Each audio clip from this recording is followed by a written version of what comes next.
बिस्मिल्लाहिर्रहमानिर्रहीम। जी नाज़रीन, इस वक्त हमारे साथ मौजूद हैं चेयरमैन अंजुमन ताजरान सिटी रजिस्टर्ड फैसलाबाद मिर्जा मोहम्मद अशरफ मुगल।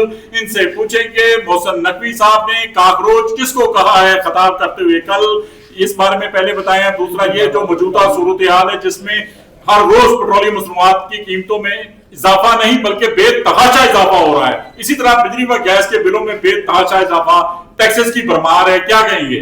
जी सर। जो मोहसिन नकवी साहब ने ये जो बात कही है वो उन्होंने खुद नहीं कही, उनसे कुल्हाई गई है। जो लफ्ज उन्होंने काकरोच का इस्तेमाल किया है वो अवाम में अच्छा तासर नहीं गया, वो उन्होंने बहुत ही गलत लफ्ज बोला है। लेकिन जो महंगाई का मामला है, महंगाई तो बहुत अरूज पे है, लोग पिस रहे हैं।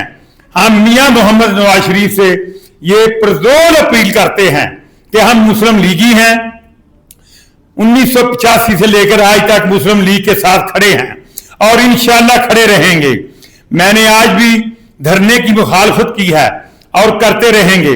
हम मियां साहब के साथ हैं इसलिए कि मियां साहब ने मुल्क को एटमी कुव्वत बनाया, और उनसे अपील करता हूं कि आप मुदाखलत करें और महंगाई को कंट्रोल करने में हम हमारा साथ दें। महंगाई को सिर्फ मियां नवाज शरीफ ही कंट्रोल कर सकते हैं। अस्सलाम वालेकुम।